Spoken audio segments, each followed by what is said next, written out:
all of our entertainers, see, we have the talent. They have the expertise. They attach themselves to our talent. They are the managers, the agents, and they are the accountants. And that's why our black artists loved fame and got fame, but died poor because somebody else got their money, sent their children to the finest schools, and are able to continue to rule while you pass on nothing to your children but the legacy of your fame and nothing else. But today, they've developed a new strategy. Let's make our Negroes rich. A new strategy. The old strategy was let them die broke. Or they take you, you know, when you first start singing, you're in what they call the chitlin circuit. Y'all know about that? And then as you get famous in the chitlin circuit, they finally put you in a supper club and you cross over and you get new management, you know, and then they take you to after parties and you meet a beautiful white girl. Did I say something wrong? And the next thing you know, you've ditched your black wife and have you a white one. And when you die, like poor Gary Coleman, here's a woman pulled the plug the first day. Don't stay, you might come back out. This nigga's worth more to me dead. Pull the plug. Poor Tiger.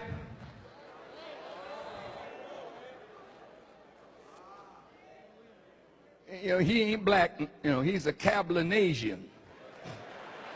Whatever the hell that is. The greatest ball player that ever did it, golfer. And the girl that he married was a nanny, I understand. A nanny. And his man making billions. And he married a nanny.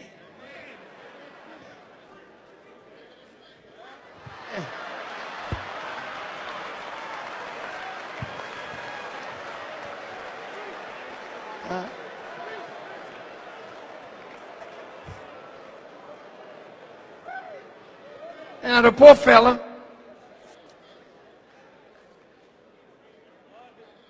now she rich for the rest of her life with her beautiful mulatto children, and now he's struggling to hit the ball right.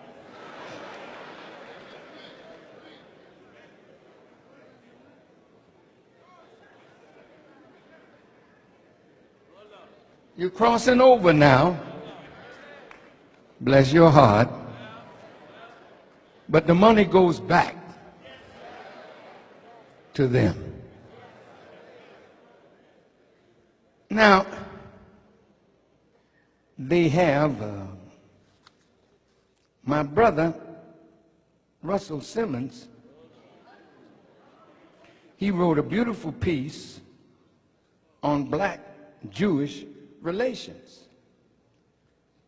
And I'm here to tell you, no black man or woman becomes a multi-millionaire without friendship in the Jewish community. I'll prove it in a minute. Did you know, I'll get back to, oh Lord, there's so much to give you, but I can't do it all.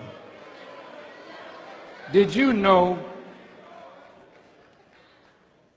that nearly all prominent Negro actors and musicians have or had Jewish sponsors and managers Florence Mills, Ethel Waters, Paul Robeson, Duke Ellington, Cab Calloway, Adelaide Hall, Valeda Snow, Bojangles, Hattie McDaniel, Stephen Fetchit, Rochester, Chilton and Thomas, and the Mills Brothers, the Ink Spots. Just keep naming them. Yes, sir. See, so they have a way of attaching themselves to your gifts, but you get nothing. They get it all. Now they've decided, you know, we have to change this. New strategy. Our brother Russell Simmons is a multi-millionaire. He's a good brother. And he has great friendship with the Jewish people. Miss Oprah, a beautiful woman with a beautiful heart, a multi-billionaire.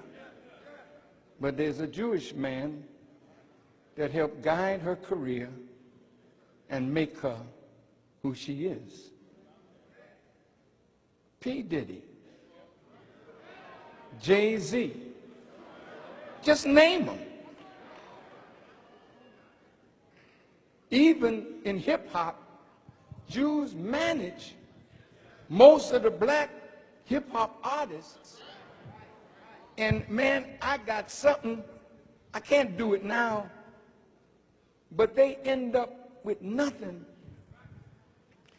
They come with the bling bling and a nice car, and they show you that they're successful.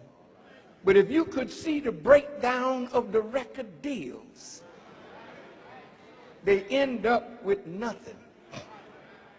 As I said in my lecture, The Crucifixion of Michael Jackson, he was asset rich and cash poor.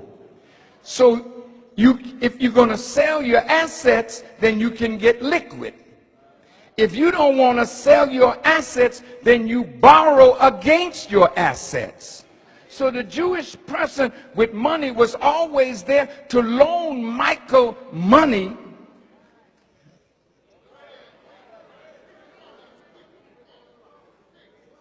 because Michael was smart enough to buy the catalog of Elvis Presley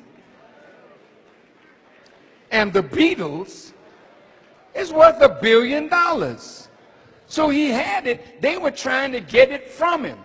He had Neverland. They were trying to get it from him. So he loved nice things, so he spent money because he had it.